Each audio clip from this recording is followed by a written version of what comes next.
wait from IronForgeDesign.com with personally one of my favorite fighters in all of MMA, Dan Miller. Hi, how are you guys? Thank you very much. I appreciate that. Dan, one of the things that my friend Felipe and I, we joke around about is the fact that you're flexible. You fought 3 times with barely any notice. I mean, it seems as if we joke around like if you contact Dan Miller, he'll fight you anytime, anywhere.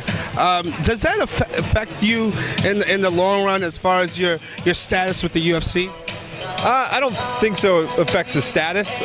Still there, and I think that, they know they can rely on me at any time. It doesn't matter how many weeks notice it is. I'll be ready to fight. If they call me, I'll fight anyone. It doesn't matter. So. Now, recently, there's been a lot of different issues with your son medically, and then of course that we've had different promotional items to raise funds for your son's kidney issue.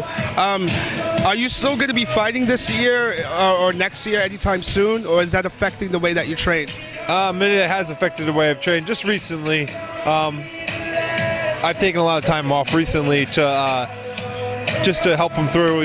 We've been to the doctors a lot, and so recently, yeah, I'm not going to be fighting in 2011. Hopefully spring of 2012. And I'm going to ask you this question. I'm hoping you're going to answer it. You got, according to Bas Rutten, who's probably one of the biggest experts in MMA, one of the toughest, strongest guillotine chokes. You fought Nate Marquardt previously.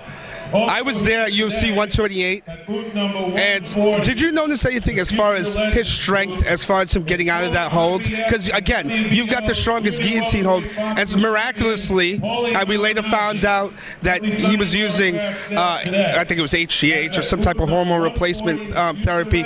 Do you think that, did you sense any of that?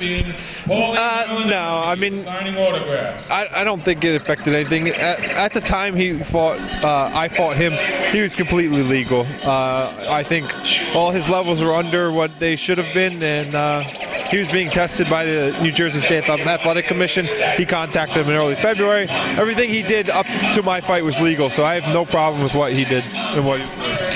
Well, personally, I think it should have been a no contest. I went on Twitter, and I was demanding that Dana make it a no contest because I don't like cheaters, especially in a competitive sport. But nonetheless, Dan Miller, thank you very much for doing this interview. It's really, truly an honor to meet you and interview you. Hopefully, we could do this again. And definitely, one last thing, if it's any way I could, you would like to plug the charity and how to raise funds for that?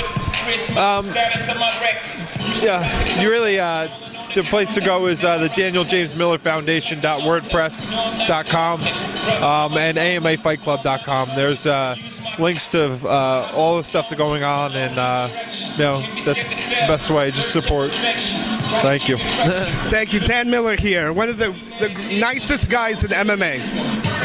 Thank you.